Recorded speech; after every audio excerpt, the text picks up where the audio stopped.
Howdy, howdy. What is going on? And welcome to episode 10 of the Back of the Endzone podcast. I'm Josh Reisig here with Bryant Koleski for our second episode via Zoom.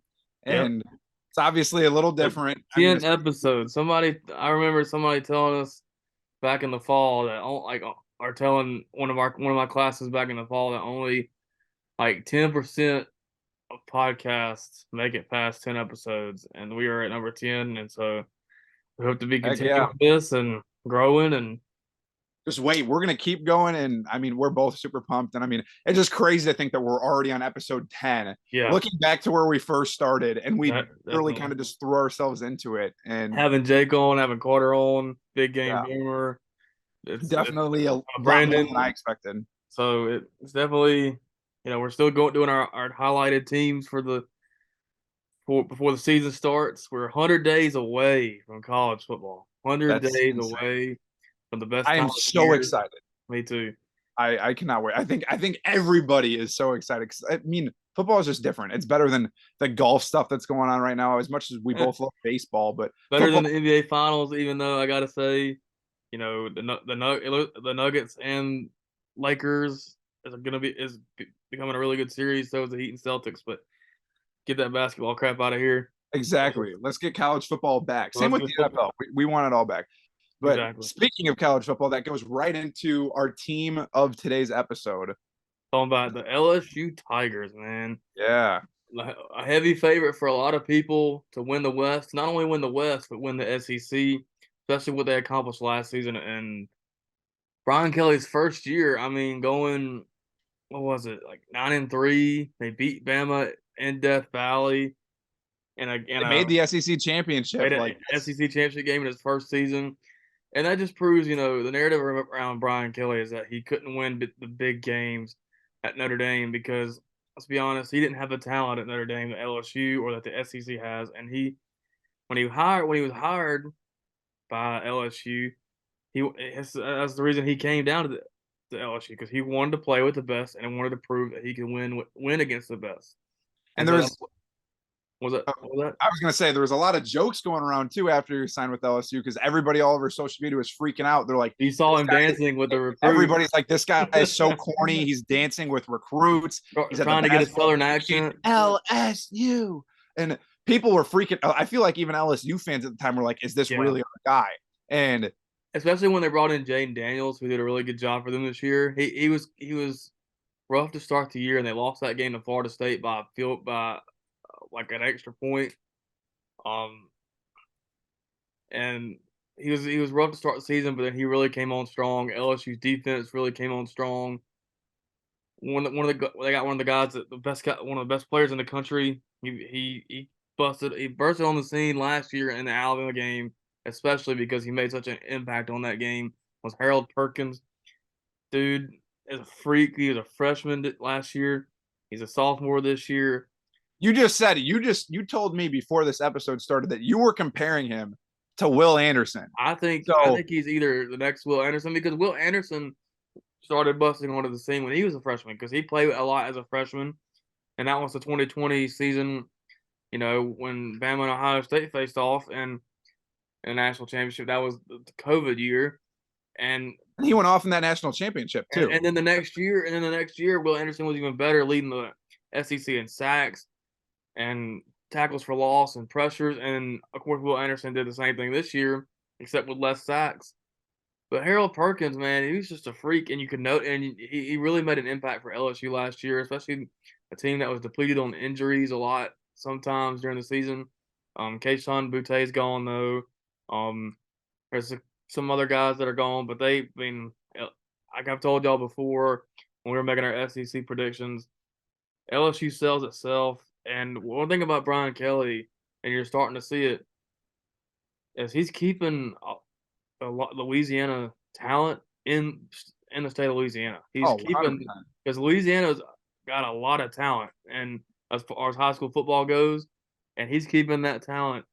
Because if you look at his recruiting classes, the 2023 recruiting class, I'm pretty sure that's what you were just about to dive into too. But he was sixth over in his first year at LSU, had the sixth best recruiting class.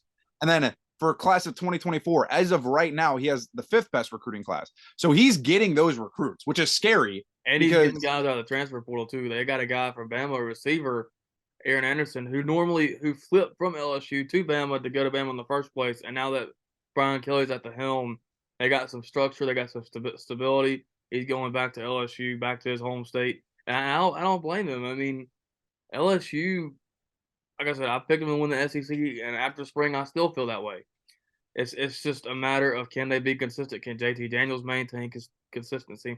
They'll be great at receiver. They got highlighted by Malik Neighbors, who's going to be an excellent receiver for them. They're great up front. LSU's just and a complete package. I think to me, the crazy thing about this team too is they're so young and they have Yes. depth with the young kids too, which is the even more scary part because everyone's like, oh, Brian Kelly's mid, whatever. Like at Notre Dame, he always choked, which is true. But at LSU right now, like he is building a different culture. And I mean, it's pretty scary. And I mean, they also just signed the transfer running back from Notre Dame, Logan Diggs, and he only rushed for 800 yards and 4 touchdowns last year. But and then they signed a DB from Marshall today. Like Jake has said on his show a lot of times, you guys know Jake. We've had him on our first, our second or third episode. He always says when LSU has structure and stability, they're as scary as anybody in the nation. And you've seen it because since Nick Saban was there, every head coach they've had has won a national championship, and that's what Brian Kelly came to do. He didn't come to, you know, everybody wants to bring up Ed Ogeron. Ed Ogeron just struck lightning with that team in 2019. It all came together at the right time. You had Joe Brady as the offensive coordinator who did an excellent job. It all just came together that year. Then after that, you saw what the Ed Ogeron train became. But Brian Kelly brings a lot more stability and structure, and it meshes together so well, and that's why I think LSU will win the SEC. I mean, and Jaden Daniels is going to carry that team. Like I remember one of my first times actually really paying attention to him last year, because I don't pay attention to much SEC ball, was when LSU beat Bama. And for me watching that game, I'm like, this kid is a freak athlete. Like he was balling like 100%. And he had one of his best seasons last year. And every year he's just gone up. And I seriously think that, I mean, earlier on in our earlier episodes, I said that I didn't think that LSU was going to win the SEC. I said Bama was. But as of right now, I think LSU is coming out on top of the SEC. Just looking at how Brian Kelly is just literally flipping around this program. Like it is insane. And I mean, as an LSU fan, it's exciting to see and exciting to look forward to. I'm looking forward to LSU's schedule. I mean, it's tough, but it's not as tough as what they had last year. They had Tennessee on their schedule last year, but now they take Tennessee off. I mean, they got a lot of their tough games are at home, except they play Florida State. Now they played them in New Orleans last year, which was technically a home game for LSU. Yeah. I mean, everybody in that state. That's another thing about LSU. They have the whole entire state behind them. There's not a team to compete with when it comes to fans or comes to talent. Oh yeah, because it's just LSU and the Saints. And one thing about LSU, they have arguably the best atmosphere in college football. Death Valley on a night game is just insane. And I've always wanted to go to Death Valley on a night game, and I still want to. That's on my bucket list. And they play Florida State in Orlando this year. That'll technically be a home game for Florida State. You would think so anyway. Yeah. And Florida State's another team that'll be in the playoff. They can come out on top of the ACC easy. So that's a playoff game. One of the best games to watch opening weekend. Like that's definitely one of the best games to watch. 100%. I mean, last year was a thriller too. Came down to the end, and like, it's gonna be fun to go watch again. Like, and then they go to Mississippi State. They have Arkansas at home, who's always Arkansas the last couple of years has been actually tough to play. They go to Ole Miss, which I think Ole Miss takes a step back this year. They got Auburn. They got Auburn at home. Now they go to Alabama. This is the game everybody's circling because I think we both assume that both of these teams will be undefeated at the time of this game. Hopefully. I mean, that Florida State to me, that Florida State game is a big question mark though too, because I mean, it's the beginning of anything can happen the first game of the season. Well, And last year, even if LSU wins this Florida State win or loses the Florida State game, it's still week 1, and if that's the only, oh yeah, they could still get into the playoff with they that can one still loss. get to the SEC championship game and Yeah. the playoff. I mean, if especially if it's just a week 1 loss. If they win out after that, yeah, Yeah. 100%. Like, But that one in Tuscaloosa is going to be an electric. I was there in 2019 when it was undefeated versus undefeated. Burrow versus over. Tua, and the President Trump was there. Our former President Trump was there. That was an electric atmosphere, and that's the game everybody's going to be circling LSU schedule after the Bama game. It's really It's really a cakewalk. It cut really and is. dry. They got Florida at home and they got A&M at home, which, And Georgia State. And like, well, we don't I got to mean, talk about those games, but but yeah, like, three games in a row after the Bama game. So I mean, if they beat Bama after that, it really is a cakewalk. yeah. Like, I I mean, mean, no now disrespect, Florida depending and on how A&M. A&M is, A&M I hope will be a lot better, but we're not talking about A&M. But LSU though will be, to me they're going to win the West. I think they win that game in Tuscaloosa just because Bama's team this year, right now, and we don't know. This is why we're speculating. This isn't, this is just our opinion. But Bama just right now are a young team. But by then they should have the quarterback situation figured out. But I think they win that one in Tuscaloosa. But I mean, LSU, man, they're gonna win the West, and they're gonna probably end up playing Georgia in the SEC championship. But LSU just, and their recruiting class too is just insane. They I agree. Their offensive line is insane. They have former 5-star Zalance Hurd like leading the way on their offensive line and their defensive line too. Like, yeah. I mean, Brian Kelly is recruiting the crap out of defensive line, pass rushers, interior linemen, and he's getting them. And I mean, they were already there too, but like he is just rebuilding kind of that culture that LSU fans want to see. And And see, the thing with Brian Kelly, as he knew how to recruit linemen and in the trenches and tight ends and stuff when he was at Notre Dame. It was the outside and the skill positions that he really never could get that kind of talent that you would see at LSU or at Bama or at Georgia into Notre Dame because and a lot of the stuff a lot of it had to do with Notre Dame's academic standards. yeah, I mean, that's not a secret that their academic standards are a little bit harder than the SEC. But I mean, their recruiting class was just insane in 2023. 6 overall, transfer rank was 4.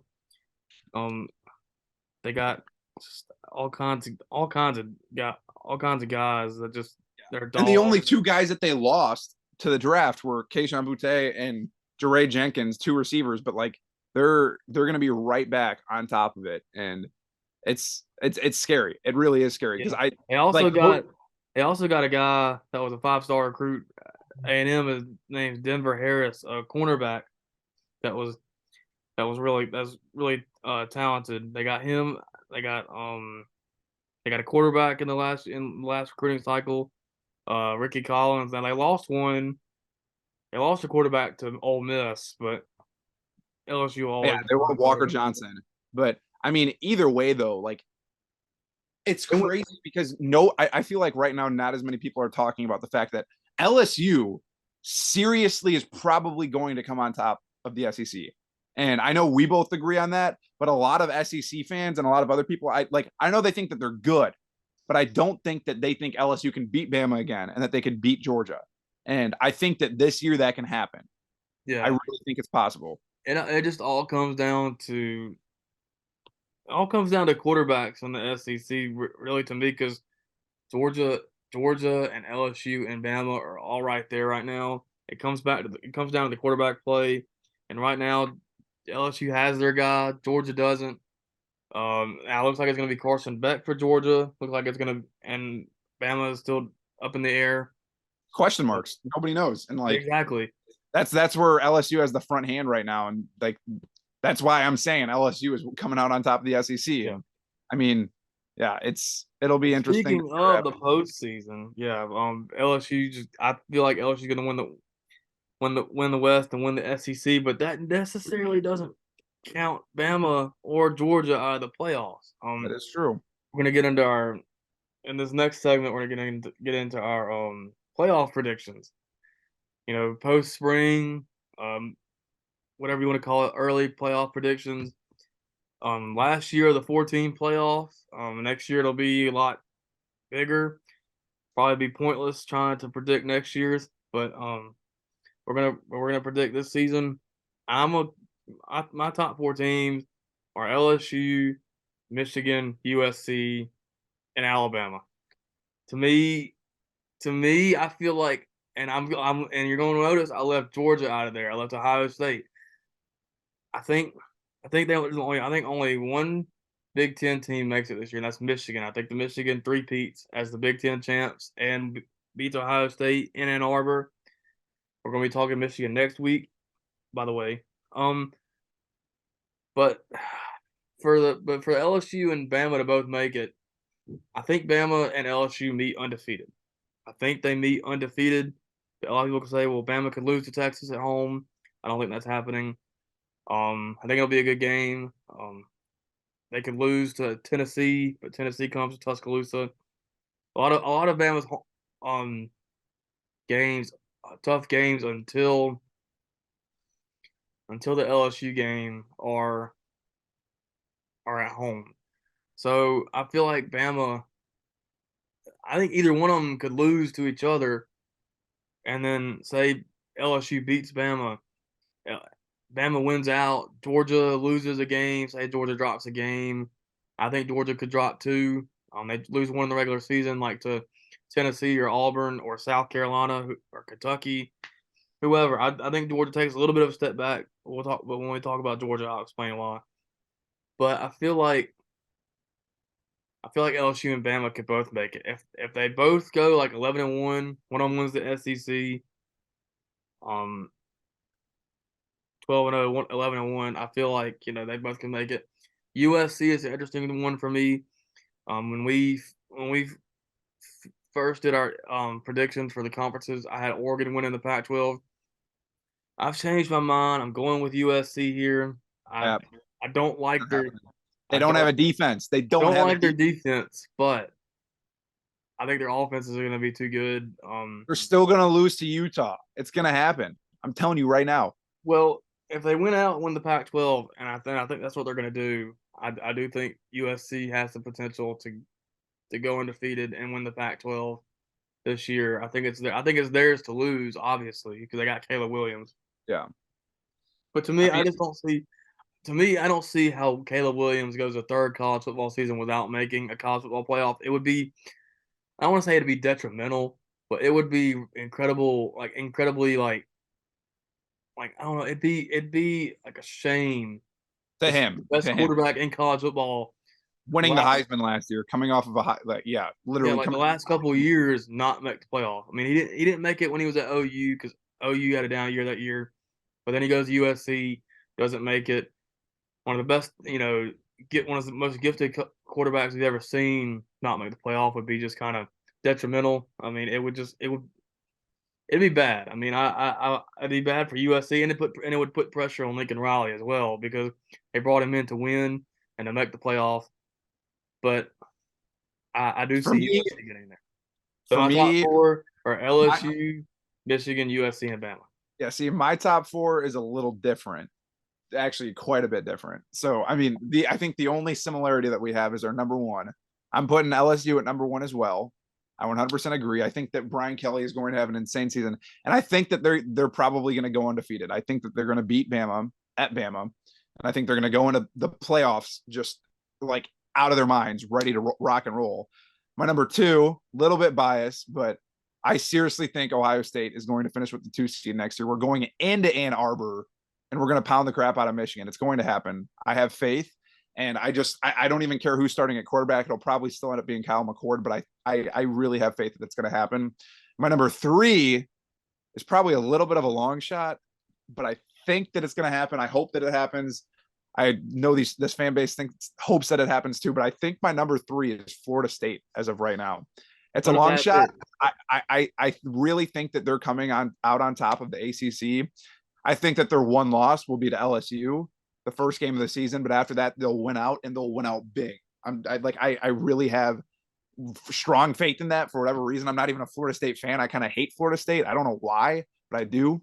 But I think Mike Norvell honestly is building a good thing there too. He's going into what, his third season, and Yeah. I think that honestly with Jordan Travis too, like I think that they're going to have a really good year. I think that they're definitely coming out on top of the ACC, and they're probably going to get that one of the bids, third or fourth team in. And my number 4 is a team that you had out over Bama, but Georgia. I think Georgia's going to get back in. Yeah, I think they're taking a step back, and I think they're going to be a first round exit to LSU. But But do I you think, really think if they play in the SEC championship game, do you really think they put them in to play each other back to back? well, what happened 2 years ago? They didn't Bama do and it to Georgia. Bama.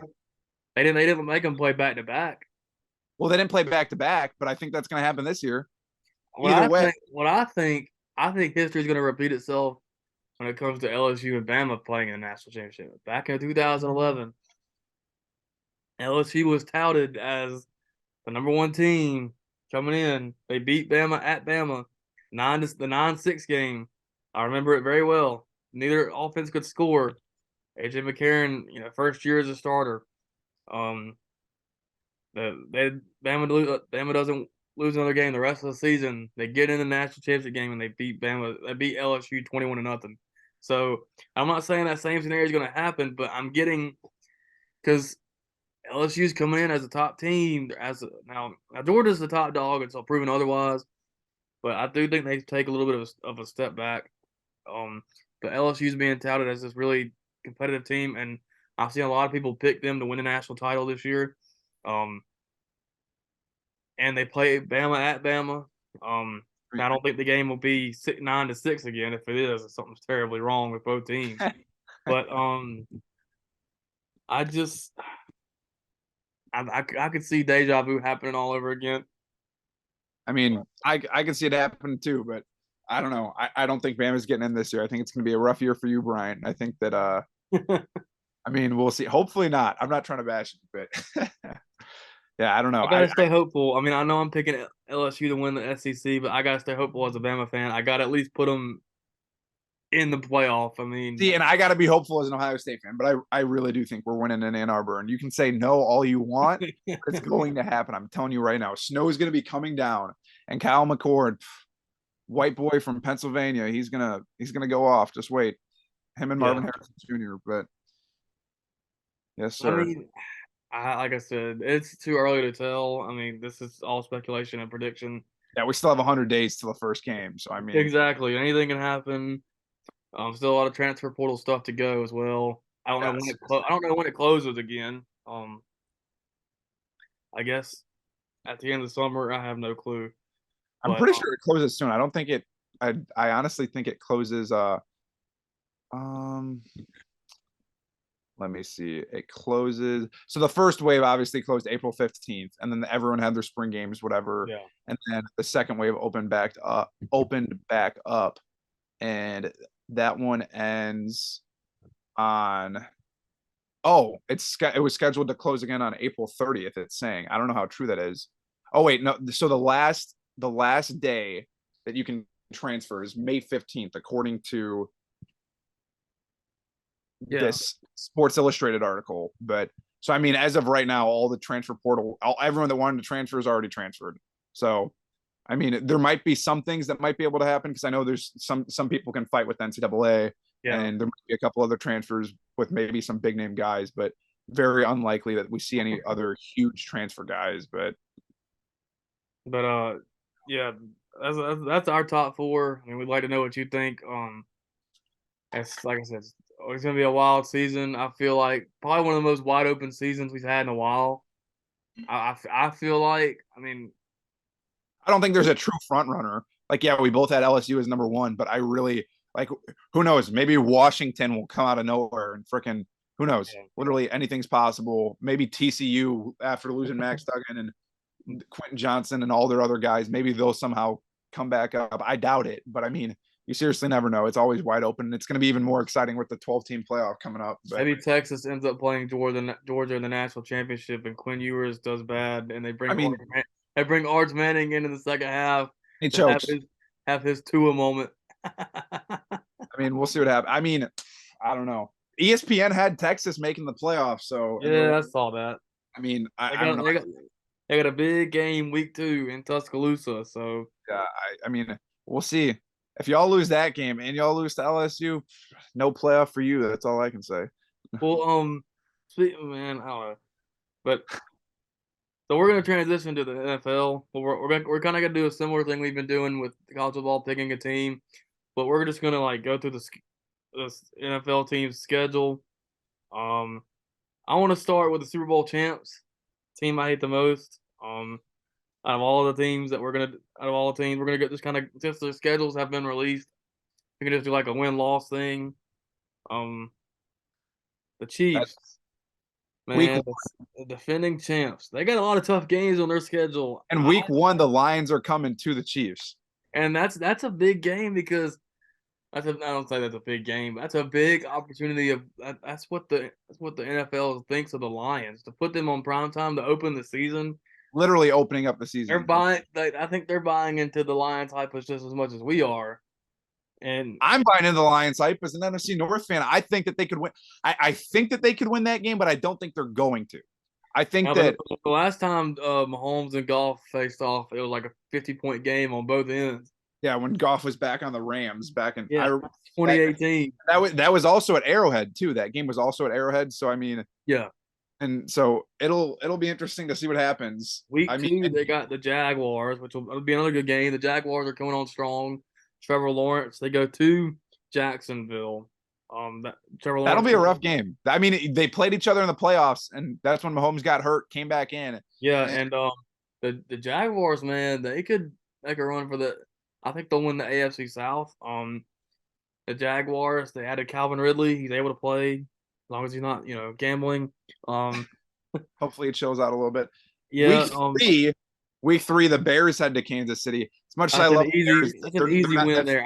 I think they start off 3-0. But those first 2 games are difficult. Those first 2 games are extremely difficult. But I think week 4 at the Jets, Mahomes versus Rodgers, I feel like Rodgers could get him there, get a win there. I mean, he could. He's got the weapons, and the Jets are on the come up too. As much as I hate Aaron Rodgers as a Bears fan, he's always been great. I think he's slowly declining. His career's slowly coming to an end, kind of like Brady. But I think Rodgers is probably going to be done within the next 2-3 years. But I mean, yeah, Rodgers is going to bring a run for Pat Mahomes' money on that game, and and that's also a primetime game too. And the Jets, that's in New York, so I mean, Jets in New York primetime. Jet fans are already, they're hyped about the season. I personally think the Jets could be like the Broncos of last season, but I'd love nothing more after not getting Aaron Rodgers last year. But then they go to the Vikings. I think that'll be a win. They host my Denver Broncos week 6. Now, you're saying that's a loss for the Chiefs? Loss for the Broncos. Sorry, my bad. Well, the thing about this, they've beaten the Broncos 15 straight times. The Broncos have not beaten the Chiefs since the Super Bowl 50 year, which is sad. But if you think about all the quarterbacks we've gone through, it is what it is. Yeah, it is. But I do think they beat the Broncos a 16th time in Arrowhead. They host the Broncos and the Chargers back-to-back weeks. Then they go to Denver. I think they dropped one there at Denver. Finally, my Broncos come up with a win against the Chiefs. I think the Broncos will be much improved. Yeah. With Sean Payton at the helm. Then they'll play the Dolphins in Germany. I think they might lose that game. I honestly think they might. It all depends on Tua, man. It all depends on his health. It depends on the health of both teams, though, too. I mean, like, just the Dolphins have so much speed, and I know everybody knows that, but they seriously do. And I'm like, they drafted Devon Achane from Texas A&M. Man, he's a burner too. Like, you talk about speed, they're probably one of the fastest. And they already have Jalen Waddle and Tyreek. Like, what else do they need? Like, it's baffling. And then they got a bye. Then the week after that, they host the Eagles Super Like Bowl Super rematch. Bowl rematch, man. That game right there, I like as much as I think the Chiefs are going to win that game, and as much as the Eagles lost too. I Like, think the Eagles win that one. I think they do too. I think They're they lose. I think the Chiefs. Call me crazy, but I got the Chiefs starting off like 6-2, but then when they get to Denver, or no, 5-2, I think they dropped 3 straight to the Broncos, the Dolphins, and the Chiefs. and the Eagles. I mean, that's what I meant. And the Eagles, yeah. So they'd be what 5-6 at that No, point, they wouldn't be 5-6 or 5-5. You said 5-2. six Yeah. and two. They'd be like 6-2. I don't know. Let's see. Well, Win, loss, win. They'd be 6-2 by the time they face the Broncos on week 8. And they'll lose 3 straight. So it'll six be and five. 6-5. But then I Yeah. Then think they play the Raiders. That's but at the Raiders. their I think. schedule gets a little bit lighter towards the end of the Yeah. season. I think they'll obviously blow out the Raiders. I don't think that Jimmy G is going to do anything in Vegas. I mean, Yeah. Jimmy G's Jimmy G. I mean, he can make miracles happen, but I mean, Las Vegas is just poverty, man. The Raiders are just in a huge hole. And then the Yeah. week after playing at Green Bay, I mean, it's at Green Bay in December, which is, But I still think yeah, I still Chiefs think the win Chiefs that went to. game. I mean, Jordan Love, we can't really say much because we haven't seen much of Jordan Love. Jordan Love, actually, one of the games where he started was against the Chiefs, but he also had Devontae Adams in the past. That was 2 seasons ago. But I agree. I don't think Jordan Love has what it takes. I really think that he's going to be turning out to be a bust. But another win for the Chiefs there. Then Bills at Chiefs the week after that. I think that's a win. I think that's a win too. But I mean, they've had the Bills number in Arrowhead for the last few seasons. I mean, when it's in Arrowhead, the Chiefs usually win. So I'm picking that one. And I love those games too, like because I mean it's a rivalry. It's a rivalry between those two teams. It's not an actual rivalry. It's became a rivalry the past like 3-4 years, and it's fun games to watch. Josh Allen is a phenomenal quarterback, and I love the Bills. I hope someday they do come on top of the AFC, but I don't know if it's ever going to happen because they always just seem to choke. But And then they got the Patriots. After they dropped 3 straight, I could seriously see them winning out here. But I think they win every game left. After the Eagles game, I think they win every game left except for the Bengals. I think they finish. I want to say 12-5 or 10-6. I think they take a little bit of 11-6. My bad. 12-5 or 11-6. I do think they take a little bit of a step back. It's probably a dumb thing to say. I do, but I still think they probably end up winning the division. They probably still will. they lose in the AFC Championship game. But a lot of their opponents are teams that made the playoffs last season and have the potential to make the playoffs this season. Their schedule is, I mean, and the AFC is tough. The AFC is really, really tough. And I mean, you have Aaron Rodgers coming over. Yeah, in the AFC West, as much as like it is competitive. I remember last year I was like, this is going to be the most competitive conference. I think it is still one of the most competitive conferences in the NFL. As much as people might say, oh, the Raiders are mid, or the Broncos are mid, or the Chargers are mid, they're really not. They're all competitive. AFC West is very competitive, especially when you got 3 potential. Think of the quarterbacks, like Jimmy G. Which means say what you want about Jimmy G, but he's still a pretty good quarterback. I mean, when he's healthy, he can be pretty good. And he was one overthrow to Emmanuel Sanders away from a Super Bowl. I mean, to beating the Chiefs in the Super Bowl, and then you got the Russell Wilson with now paired with Sean Payton, and you got Justin Herbert. Herbert, you can't forget about Justin Herbert. My rookie card that's signed by him is looking pretty over there. I need him to win a couple of Super Bowls so that I can go up in value. But and then you got Patrick Mahomes, and then all the other quarterbacks. You got Trevor Lawrence, you got now Aaron Rodgers, you got Tua, Mac, Josh Allen, Burrow. Now you got 3 rookies coming into the mix with Stroud, Richardson, and who's the other guy? Will Levis. If he becomes a starter in Tennessee, and so you got so many, and Lamar Jackson. You can't forget about Lamar Jackson. You can't forget about Kenny Pickett, Deshaun Watson.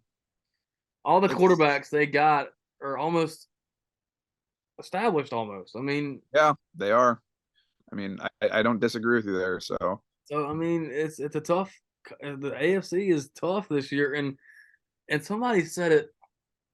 Somebody said it a few weeks ago, several weeks ago when Aaron Rodgers came to the conference, that out of the top 10 quarterbacks, which would be Mahomes, Allen, Burrow, Herbert, Lamar, Trevor Lawrence, Tua, Mac, whatever, Russell Wilson, Aaron Rodgers, that one of those guys are going to miss the playoffs. I mean, And it so, might and it's going to happen. I mean, it has to happen. I mean, and that's the AFC for you. It's so competitive. Like it's just the AFC. Like I can't yeah. really say much. Just And I do think, while we're on the topic of the AFC West, I do think, the Chiefs win it. I do think I'm going with my Broncos to finish second and make the playoffs. I think that's realistic. I think that's I realistic. do think they can have a turnaround this season. If not, if they lose the first few games of the season, please tank for Caleb Williams. But Fingers crossed. I think the Chiefs. I mean, and you see, like you've seen it before with the Chiefs. After losing Tyreek Hill, you thought They'd be off, and that didn't change anything. it had They changed got anything. Marquez Valdez Scantling from the Packers, who's Yeah, not they even had like Juju he's not even a Smith-Schuster, which great no longer receiver. is there anymore. Yeah, but he's not even a great receiver. And like Pat Mahomes just makes any receiver great. He really And does. same thing with the running backs too. I mean, they can plug in and Andy Reid can just plug in guys and play them, and they get it. I mean, it's ridiculous, but Yeah, as it a works. Broncos fan, having to watch it, but and you see Yeah. them play, they're so loose, and you saw when they did that carousel formation last Oh year. yeah. I mean, Yeah. it's like, what do you do? I mean, these guys are just out there beating the shit out of people, and they don't care. They don't care, and I agree. it's awful to see as a Broncos fan. I hate them, but I respect it. They're too good. They are a very good football team. But I mean, we'll see what happens with the They'll be in Chiefs. the playoffs, and I'm sure they'll probably be right back in the AFC Championship game, win the Super Bowl. I mean, They lose in the AFC Championship to the Jags. Calling it right now. that's a tough one. I don't know about all that, but We'll see what happens. But heck yeah. I mean, football is 100 days away. So yeah, it's that's the getting so one thing that close. It's like you can almost smell it or taste it. Speaking of good news revolving the NCAA football game coming out next year. They made it to where the players can opt in to get paid. That was a huge hurdle for the game. Um, yeah, Jake, because I don't want to be playing with Sharquarius Smith when he's actually Kyle McCord. It's gonna say yeah, some no and name. Jake Don tweeted this Erickson. morning. He said maybe in the new NCAA football game can be what brings America back together. Yeah, And hopefully. that had me laughing. I mean, we've been waiting so long for them to bring back the NCAA football game. It was supposed to come out this year, but because of the licensing issues and the stuff with the players getting paid, they pushed it back to next year. But that was a huge Oh, hurdle. And now every player from every FBS school can now opt in to get paid. That means our guys at South. I don't know why guys would not want to like opt in at all because they said that there's going to be some guys that don't opt in. I'm like, why would you not opt in? Like, you know what I'm saying? I feel Yeah, like that's like, why would like? I mean, I really don't understand. I saw a lot of people on social media though saying that they think that certain players are not going to opt in. I'm like, that's stupid. It's a way for you yeah. to I make money. mean, Why but would you I not? guess it depends on like the pay because I don't like that, and they said this before that they're gonna they're gonna try to be as inclusive and like as equal with the pay as they can be, but Obviously, the better players are going to make more money. the It's bound better to happen. players and the more featured players will Like be Caleb Williams, Marvin Harrison Jr. Caleb Williams, They're Marvin going to make more Harrison money. Jr. I mean Yeah, that, or like next year, Arch Arch Manning Manning. if he's Yeah, the starter for Texas, yeah, 100%. So, They're but I know I'm excited for that. I know when Oh, that I'm comes out so next excited. year.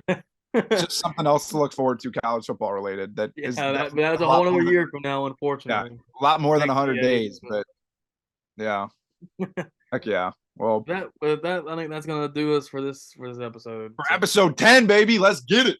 yeah, so we hope you guys enjoy. We hope you guys are having a good week, having a good weekend, having a good summer. If any of y'all are going to Hangout Fest this week, be safe. don't do anything stupid, even though you probably will. No, I'm joking. No, but for real, we hope y'all enjoyed watching. You got anything you want to say? I have nothing I want to say. Just thank you for tuning in, and heck yeah, it's been a journey. Follow, Stay like, tuned because subscribe. Hit the next week a notification Big bell. Ten team is back in the mix, so I'm about to go off. But That's I'm not right. a Big Ten. I don't like any other Big We're Ten teams. So discussing Michigan, a team that will three-peat in the Big Ten this year. a team that will not three-peat in the Big Ten. So heck yeah, stay tuned. Look forward to next week. So can't wait, and it's gonna be fun. So thank you all for tuning in. Episode